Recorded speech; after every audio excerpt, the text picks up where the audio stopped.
The Jets went public on February 13th that they informed quarterback Aaron Rodgers that they are moving on from him and thanking him for his services. Now, if Aaron Rodgers does continue to play in the NFL, where are the best landing spots? Tom Brawley and I are counting down the top 5. What? Why are you shaking your head? You're welcome.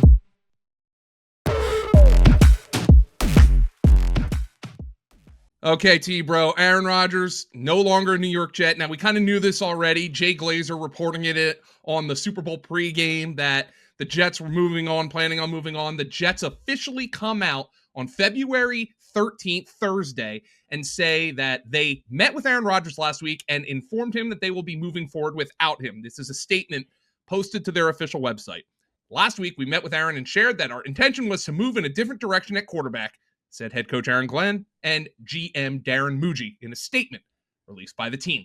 All right, so that's in the past. We know we're moving on from Aaron Rodgers, but where could Aaron Rodgers end up playing? Now, fortunately, we've got somebody who's kind of done that work for us. Offshore Books, betonline.ag, they actually have odds for what Aaron Rodgers' next team will be. Obviously, these bets will be voided if Aaron Rodgers decides to retire, but we'll see if that comes to fruition. So, T-Bro, how about we count down the top 5, go through the odds, and let's talk about the pros and cons of each. Yeah, there's certainly quite a few teams that need a quarterback this offseason. The question is, who wants to take on the Aaron Rodgers circus and everything that comes along with him? He's burned his bridges in Green Bay, and he just did it in 2 years in New York. So we'll see if any team wants to take him on, or will Aaron be maybe there's a sixth door here, maybe retirement, but we're not going to talk about the retirement part. Maybe that happens, maybe it doesn't, but let's go through some teams that might actually make some sense for Aaron Rodgers. The number 5 most likely landing spot for Aaron Rodgers at plus 1,400 odds, the Tennessee Titans, Tom Brawley. And I think this one is just kind of like, oh God, are we mentioning the Titans again? Because the Titans always seem to be involved with the washed up player or a perceived washed up player on the wrong side of 30, or in Rodgers' case, on the wrong side of 40. But typically, that's at the wide receiver position. Could Aaron Rodgers end up in a Tennessee uniform? And the way I look at this, if he does, it's simply because Brian Callahan wants to win a few games. And we know he was maybe close to being a one-and-done coach. I don't know if Aaron Rodgers helps with that, given what happened with the New York Jets. But also, the Titans probably don't believe they can go into next year with Will Levis as their starting quarterback. And they did have the very interesting comment, the new general manager there saying, hey, we will not pass on a generational prospect just to draft a quarterback. Could the Titans look to bring in Aaron Rodgers and maybe spend their number 1 overall pick, or if they decide to trade, go after Abdul Carter or Travis Hunter at the top of the NFL draft? Yeah, the Titans will be closely monitoring everything that goes down in Indianapolis and everything that goes on with the pre-draft process here with Cam Ward and Shedeur Sanders. But if they decide to go for that generational prospect, as the new GM Mike Borgonzi said, does that mean Abdul Carter or Travis Hunter? And let's go with a veteran quarterback in free agency. So maybe that's Aaron Rodgers gives this team a little bit of. I mean, they had to deal with Will Levis and Mason Rudolph last year. They brought in Calvin Ridley and didn't exactly get the most bang for their buck with him because of the quarterback situation. So, but on the flip side here, does Mike Borgonzi want to, hitch his wagon to Aaron Rodgers here? First time GM, he probably has more of a long-term vision for the team. So makes some sense why these odds are at plus 1,400. But maybe Brian Callahan, this is a bit of a dysfunctional franchise here. Aaron Rodgers is leaving one with the Jets that, certainly had its issues the last decade plus here, haven't been back to the playoffs in a long time here. So maybe the Titans are the next dysfunctional franchise that will take on Aaron Rodgers. So they certainly need help at the quarterback position. Do they do it with the number 1 overall pick, or do they go to the veteran route with Aaron Rodgers? Speaking of dysfunctional organizations, tied actually at plus 1,400 odds to land Aaron Rodgers, the 4th most likely spot for Aaron Rodgers, the Cleveland Browns. Now, this is just simply to me, if the Browns want to alienate what's left of their fan base, go get Aaron Rodgers and just burn it to the ground and salt the earth, because Aaron Rodgers and Deshaun Watson would be the single most dysfunctional, unliked quarterback room in the history of the National Football League. Deshaun Watson, Tom, we know he's never playing another snap for the Cleveland Browns, probably never another snap in the NFL, but Aaron Rodgers going there feels like if the Browns completely failing to read the room yet again. Yeah, but if he decides to go to Cleveland, if they do make this decision, maybe they don't care at this point. Maybe they feel like they've alienated their fans enough already. Why not take it a little bit farther? Let's try to either burn everything down here, or maybe let's try to turn a team that was just in the postseason a year ago in 2023. This team isn't too far removed from being relevant. That was with another veteran quarterback, Joe Flacco, who had a lot of success there. They made the mistake of not retaining him. Maybe they look at Aaron Rodgers as a better version of Joe Flacco. Maybe this franchise can get back to winning a little bit with a veteran quarterback. And it's not like the cupboard's completely bare there. Jerry Jeudy had a breakout campaign. David Njoku. So there's some nice pieces there at receiver. So maybe this would be a bit of an appealing spot for Aaron Rodgers.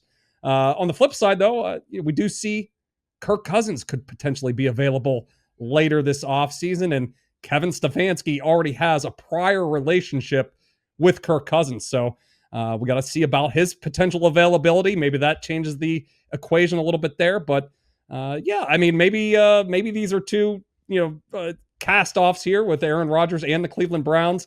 Maybe they're meant to be together. Now, T-Bro, this one's real interesting to me. This is before we get into the short odds teams, but this one just sticks out like a sore thumb. The number 3 most likely team to acquire Aaron Rodgers this offseason at plus 800 odds, the Los Angeles Rams, the same Rams team that was the closest to beating the Eagles in the playoffs with Matthew Stafford at quarterback. Well, it's hard to discount the fact that there are people kind of throwing it out there on Twitter and social media. Hey, what would a Giants trade for Matthew Stafford look like? Or Greg Rosenthal tweeting, hey, it's starting to look more likely than not that Stafford's gone. Stafford's wife is doing a podcast asking why they're trading Cooper Kupp if they're competing for Super Bowl. So could the Rams have a little bit of a reset, not a little bit of a reset, a lot of bit of a reset on the offensive side of the football with Aaron Rodgers, and Aaron Rodgers throwing to Puka Nacua, you would think would be a pretty effective fantasy football pairing. Nonetheless, we already know Matthew Stafford to Puka Nacua is a great fantasy football pairing. So it would be hard for me to view this as anything but a downgrade.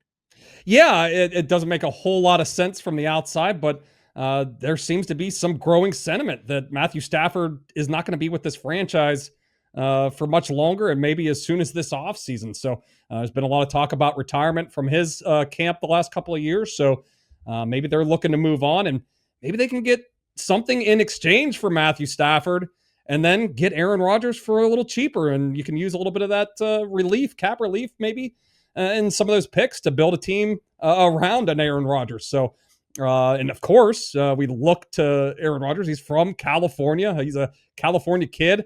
There's been a little bit of buzz about Davante Adams. He wants to go back out to the West Coast. Maybe a little package deal if Cooper Kupp is no longer in the mix. Let's get Aaron Rodgers and Davante Adams, a little tandem there to pair with Puka Nacua. Maybe that's not the worst thing to go for the Rams here moving forward. So makes a little bit of sense here if they do move on from Stafford and they want to continue to compete here for the next year or two.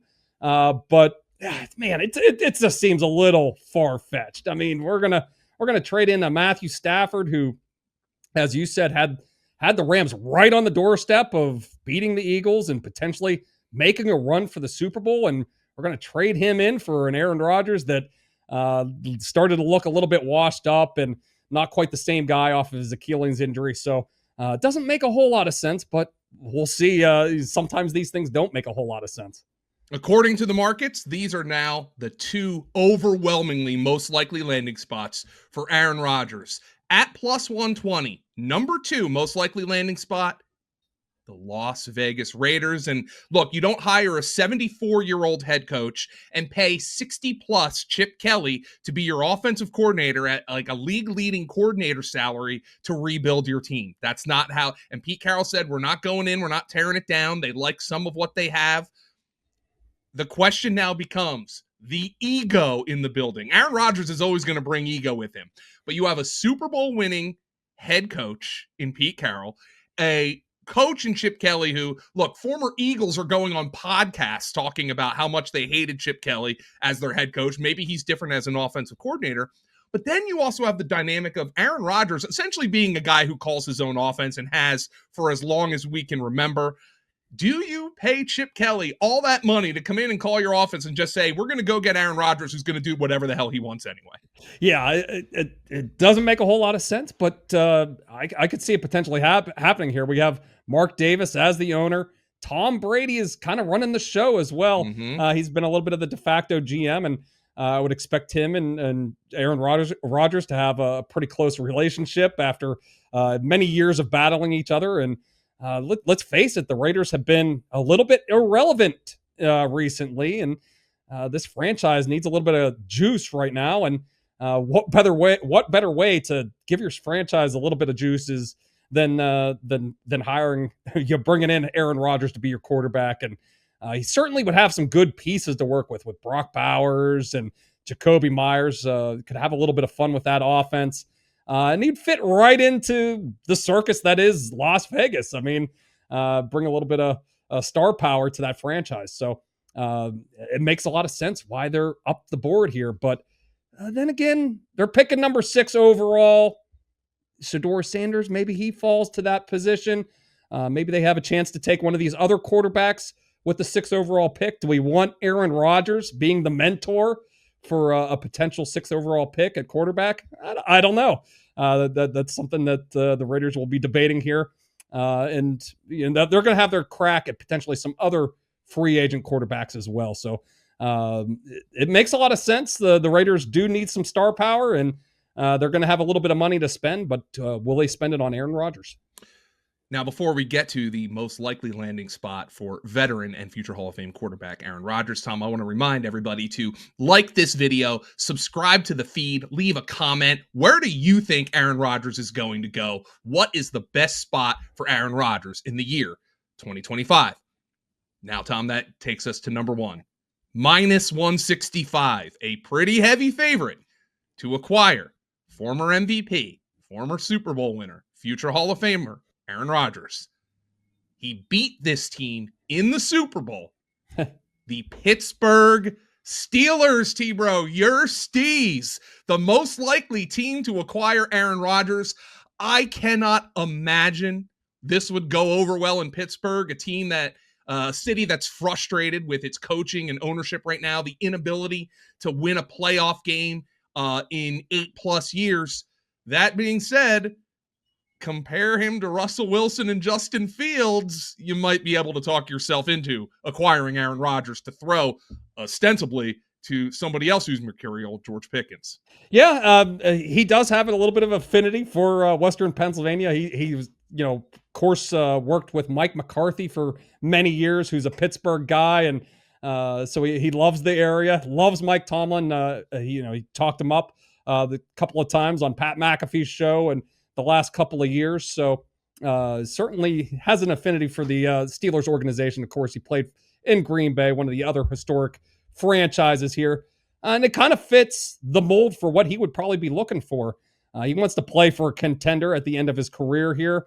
Steelers have been really struggling at the quarterback position since the tail end of Ben Roethlisberger's career here. But they've still found themselves in playoff contention despite those quarterback struggles. So makes a lot of sense for him to potentially land here. And the receiving core in Pittsburgh is pretty thin, and maybe he could bring along some of his pals that he brought to New York, like Devontae Adams or Alan Lazard or any of these other receivers that he's made a relationship with. So and on the Pittsburgh side of things, this Mike Tomlin, how much longer is he going to be the coach in Pittsburgh?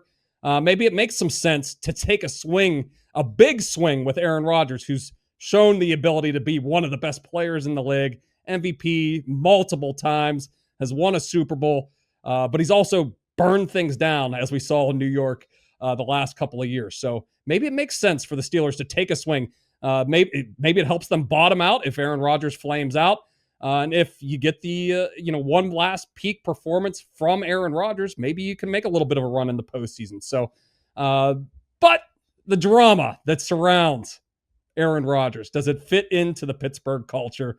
I would have to think there would be no more Pat McAfee appearances if he ends up on the Steelers. We know that the Jets were trying to end those as well. And maybe he looks at that receiving core, and even if he brings in some of his buddies, it's pretty thin. And, Arthur Smith wants to run the ball so much. So, there's certainly some cons to this situation here in Pittsburgh, but certainly they have one of the biggest needs at the position.